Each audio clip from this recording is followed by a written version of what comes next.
술 때문에 가족을 잃을 뻔했습니다.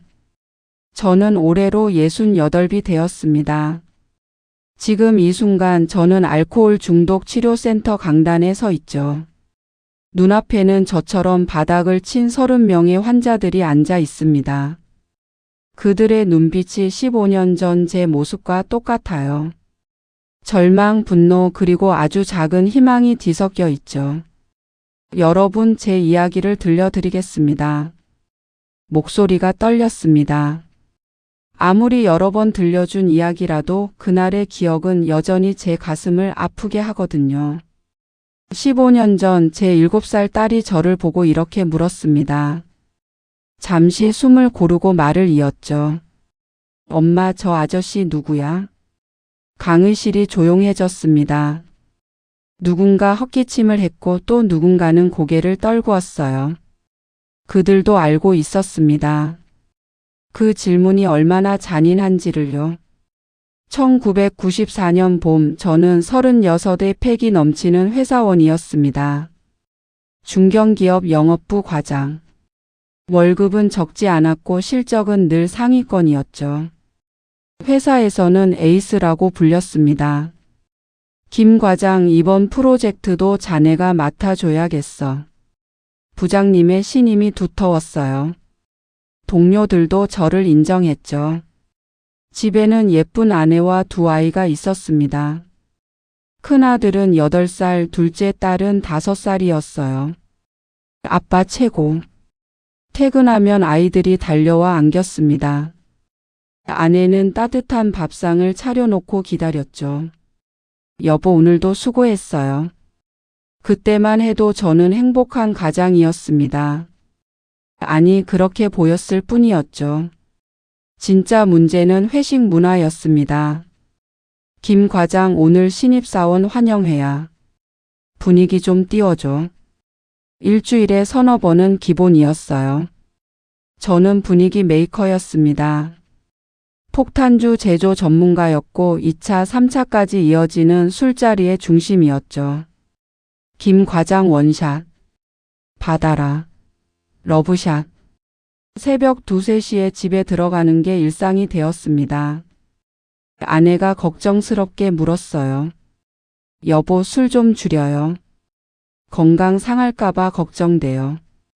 걱정 마. 이것도 다 일이야. 영업은 술로 하는 거라고. 저는 대수롭지 않게 넘겼습니다. 그게 시작이었어요. 지옥으로 가는 첫걸음이었죠. 1997년 겨울 IMF가 터졌습니다. 회사 분위기가 싸늘해졌죠.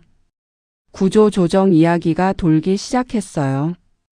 김 과장, 요즘 실적이 영. 부장님의 표정이 어두웠습니다. 경제 위기로 거래처들이 줄줄이 도산했거든요. 스트레스가 심해지자 술이 늘었습니다. 점심에도 소주 1-2잔을 걸치게 되었죠. 김 과장님, 술 냄새가 나는데요. 신입사원의 조심스러운 지적에 화가 났습니다. 내가 일 못하나? 실적 못 올리나? 쓸데없는 소리 말고 내 일이나 해. 목소리를 높였죠. 사무실이 조용해졌습니다. 그날 저녁 인사팀장이 저를 불렀어요. 김 과장, 근무 중 음주는 곤란해. 첫 번째 경고야. 경고장을 받았습니다. 부끄러웠지만 인정하고 싶지 않았어요. 나는 문제 없어. 언제든 끊을 수 있어. 스스로를 속였죠. 집에 가서도 술을 마셨습니다. 아내가 말렸지만 소용없었어요. 오늘 하루도 힘들었어. 1잔 정도는 괜찮아. 1잔이 2잔, 2잔이 1병이 되는 건 순식간이었죠. 2001년 여름 2번째 회사에서도 잘렸습니다. 김 과장, 미안하지만 더는 함께할 수 없을 것 같아. 해고 통지서를 받았을 때 손이 떨렸어요. 3번째 경고 후 해고. 근무 중 음주, 지각, 업무 태만. 적힌 사유들이 창피했습니다. 집에 들어가기가 무서웠어요. 아내에게 뭐라고 설명해야 할지 막막했죠. 여보, 나 회사에서. 또요? 아내의 한숨이 깊었습니다. 이미 두 번째였거든요. 이번엔 정말 술 끊을게. 약속해. 그 말 이제 안 믿어요. 아내의 눈에서 신뢰가 사라진 걸 느꼈습니다. 큰아들이 중학생이 되었는데 저를 보는 눈빛이 달라졌어요. 아빠, 우리 반 친구 아빠는 대기업 부장이래요. 아빠는 뭐 하세요? 대답할 수 없었습니다. 아빠는 잠깐 쉬고 있어. 아들이 고개를 돌렸어요. 실망한 게 분명했죠. 그날 밤 또 술을 마셨습니다. 현실이 너무 아팠거든요. 2002년 봄 예상치 못한 일이 생겼습니다. 여보, 나 임신했어요. 44살에 셋째를 가지게 된 거예요. 아내는 걱정스러운 얼굴이었지만 저는 기뻤습니다. 이번엔 정말 달라질 거야. 새로 태어날 아이를 위해서라도. 단주를 결심했죠. 3개월을 버텼습니다.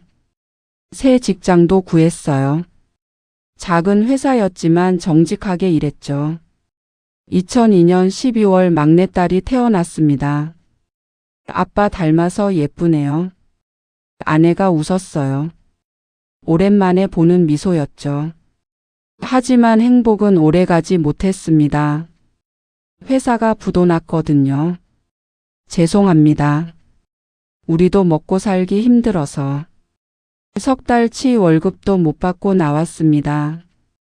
그날 저녁 편의점에서 소주를 샀어요.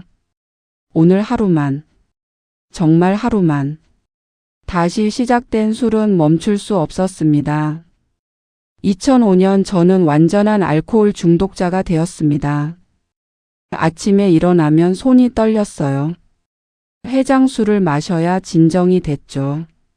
아빠, 유치원 참관 수업 오실 거예요? 3살 막내가 물었습니다. 응, 아빠가 꼭 갈게. 하지만 그날도 술에 취해 약속을 잊었어요. 아내가 울며 전화했죠. 애가 얼마나 기다렸는지 알아요? 다른 아빠들은 다 왔는데. 변명도 할 수 없었습니다.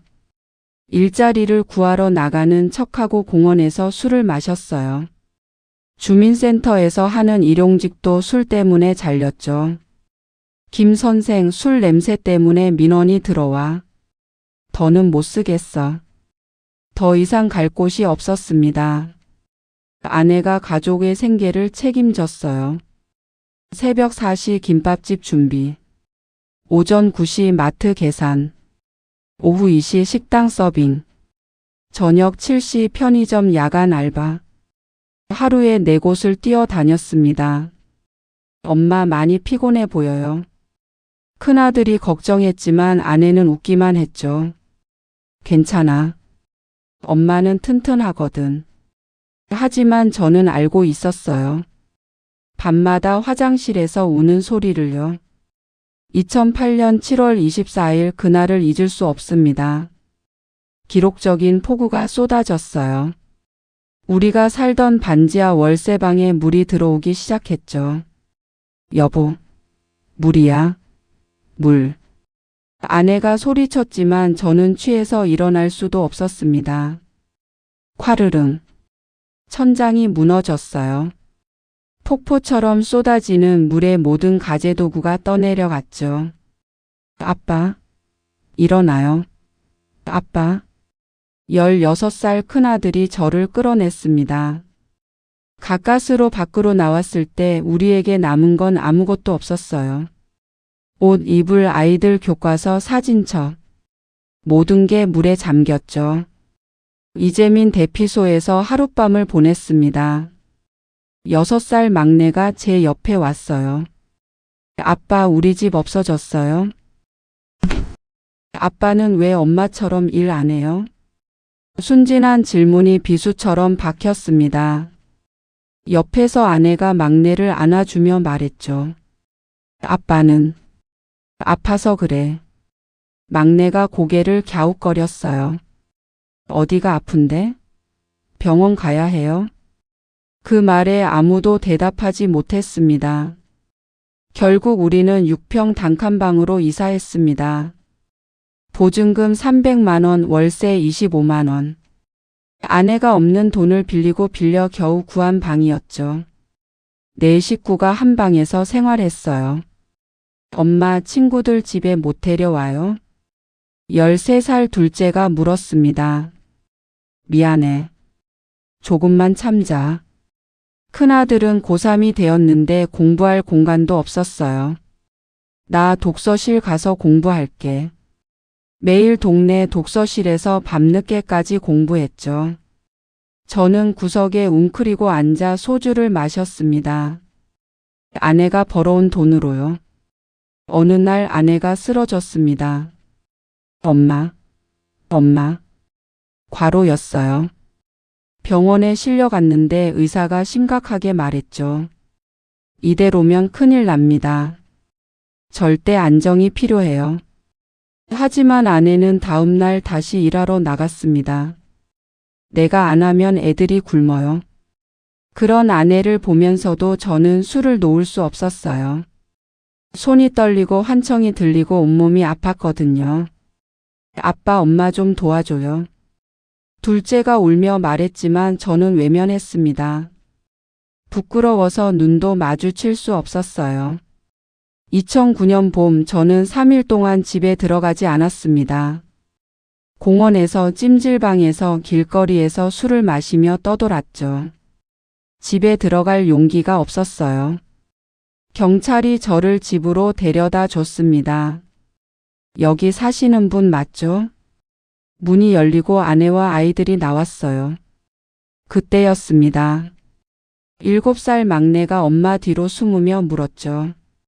엄마, 저 아저씨 누구야? 세상이 멈춘 것 같았습니다. 제 친딸이 저를 못 알아봤어요. 무서워. 저 아저씨 왜 우리 집에 왔어? 막내의 겁먹은 목소리에 무너졌습니다. 나야? 아빠야. 흐느끼며 다가가려 했지만 막내는 더 뒤로 물러났어요. 거짓말. 우리 아빠 아니야. 아내가 막내를 안으며 방으로 들어갔습니다. 저는 현관에 주저앉아 울었어요. 내 딸이 날 못 알아본다는 게 이렇게 아플 줄 몰랐죠. 큰아들이 차갑게 말했습니다. 아빠, 이제 그만해요. 우리도 한계예요. 19살 아들의 눈에 경멸이 가득했어요. 2009년 12월 23일 크리스마스 이틀 전이었습니다. 아내가 일해서 돌아왔을 때 저는 또 취해 있었죠. 손에는 아내가 아침에 둔 생활비 3만 원으로 산 소주병이 들려 있었어요. 그 돈으로 술을 샀어요. 아내의 목소리가 떨렸습니다. 막내 크리스마스 선물 살 돈이었는데 겨우 3만 원 갖고 뭘 사. 어차피 애도 기대 안 해. 제 입에서 나온 말이었지만 너무 잔인했어요. 당신이 뭔데요? 아내가 처음으로 소리를 질렀습니다. 당신이 뭔데 우리 애 마음을 그렇게 말해요. 아빠 자격이 있어요? 15년 참아온 아내의 분노가 폭발했죠. 나도 힘들어. 나도 살고 싶다고. 저도 소리쳤습니다. 그 순간 제 손이 올라갔어요. 짝. 아내의 뺨을 때렸습니다. 시간이 멈췄어요. 아내가 쓰러졌고 입술에서 피가 흘렀죠. 엄마. 아이들이 울며 달려왔습니다. 아빠 나빠. 아빠 싫어. 막내가 작은 주먹으로 제 다리를 때렸어요. 우리 아빠 아니야. 저리 가.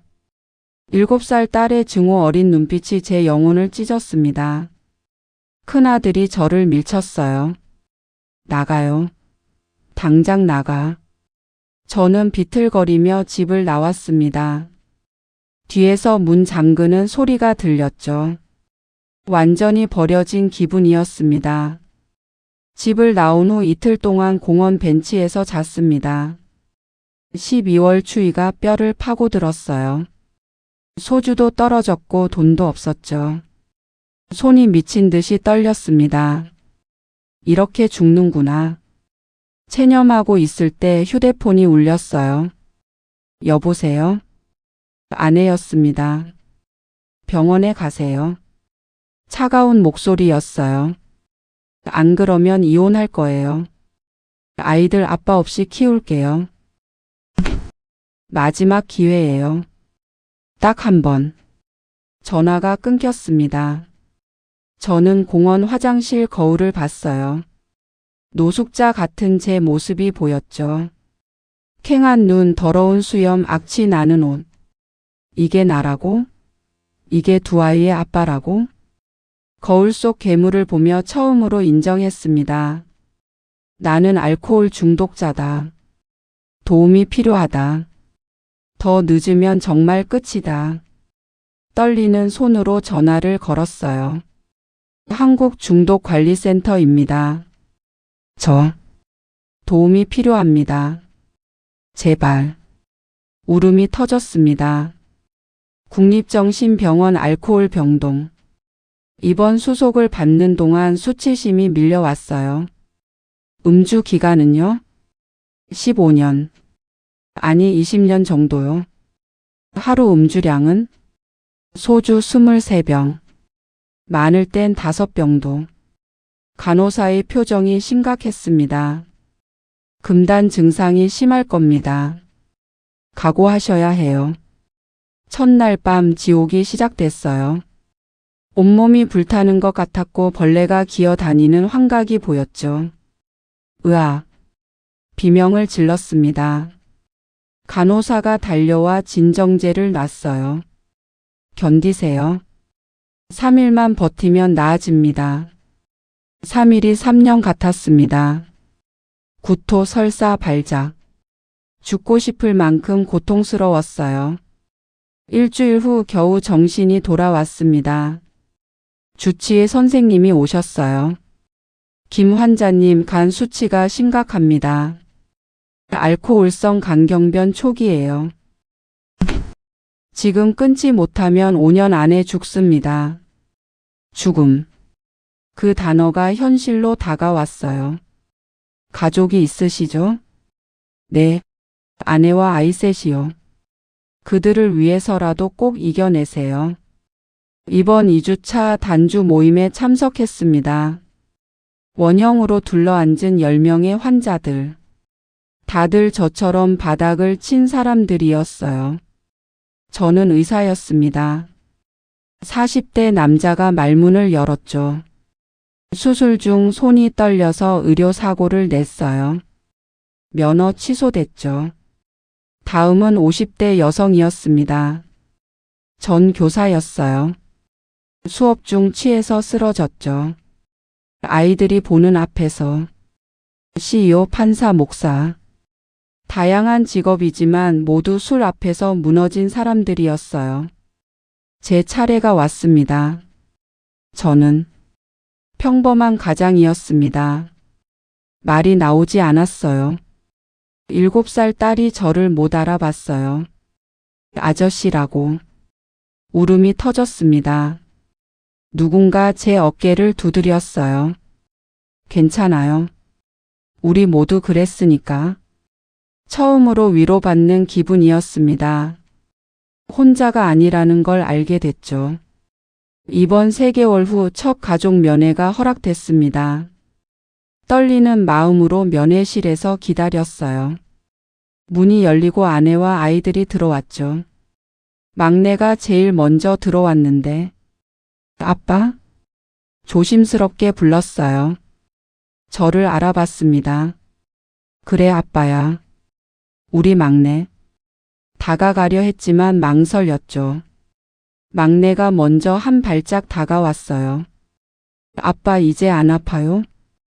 응, 이제 안 아파. 그럼 이제 집에 와요? 조금만 더 있다가. 완전히 나으면. 아내가 말했습니다. 애들이 아빠 보고 싶다고 매일 물어요. 미안해. 정말 미안해. 이번이 마지막이에요. 알죠? 알아. 꼭 나을게. 큰아들이 어색하게 말했어요. 아빠, 전 이제 대학생이에요. 장학금 받았어요. 정말?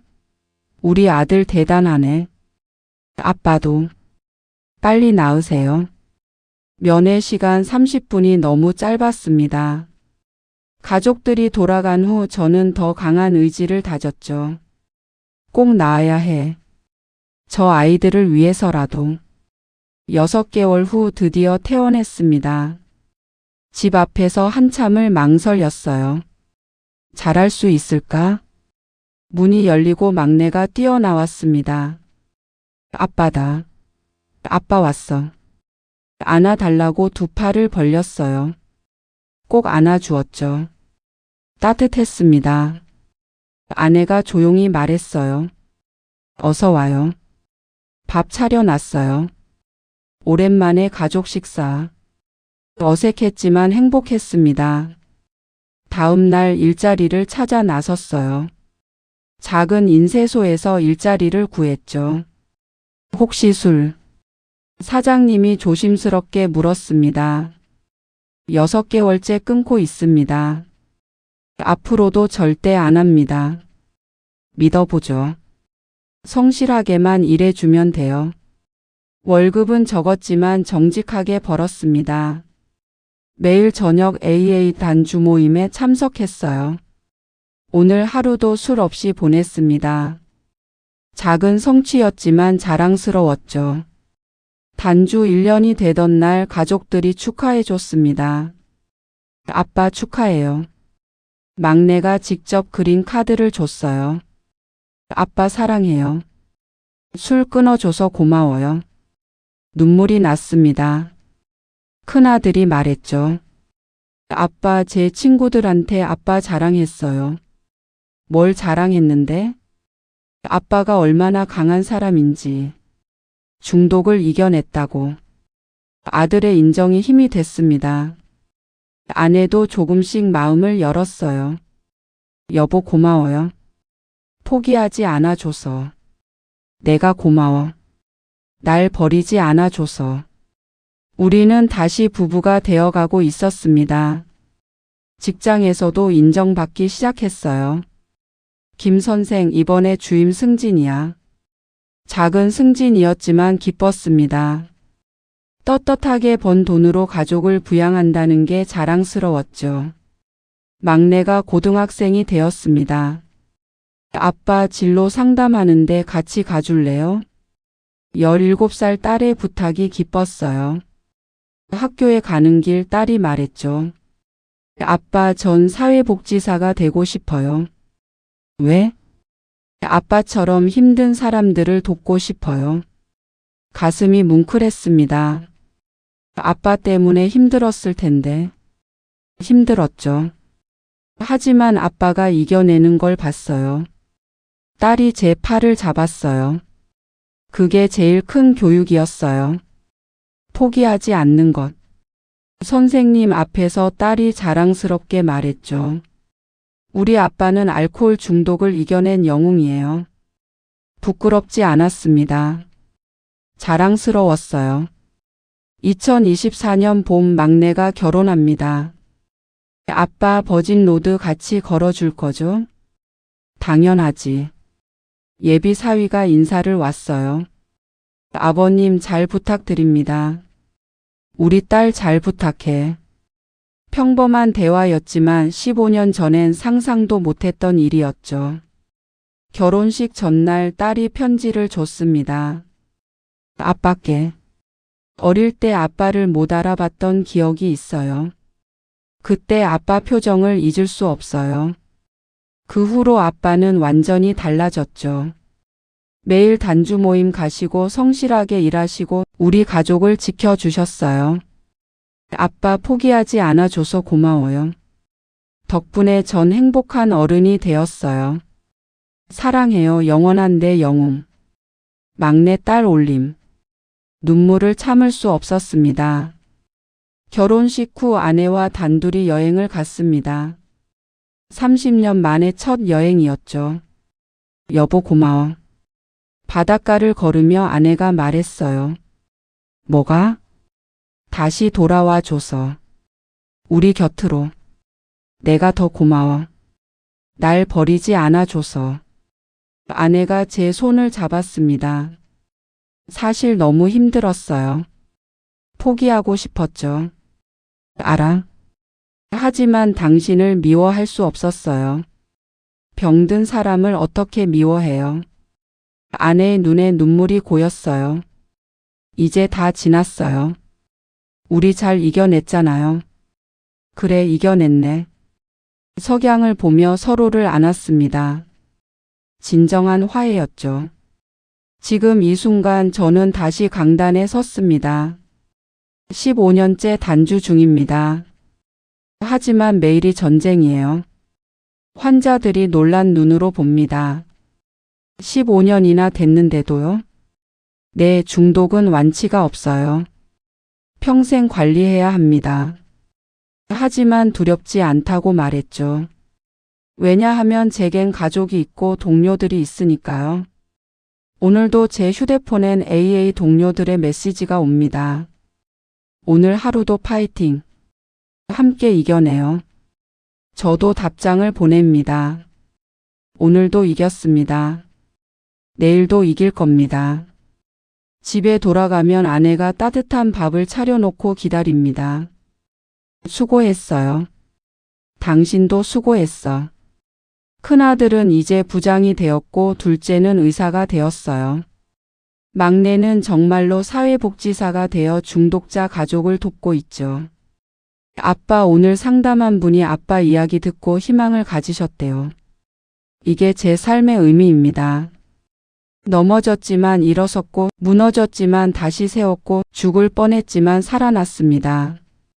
혹시 지금 술로 고통받고 계신가요? 포기하지 마세요. 도움을 청하세요. 그게 진짜 용기입니다. 당신도 할 수 있습니다. 왜냐하면 저도 했으니까요. 한국중독관리센터 1899-893 당신의 전화를 기다립니다. 오늘도 내일도 우리는 함께 이겨낼 겁니다.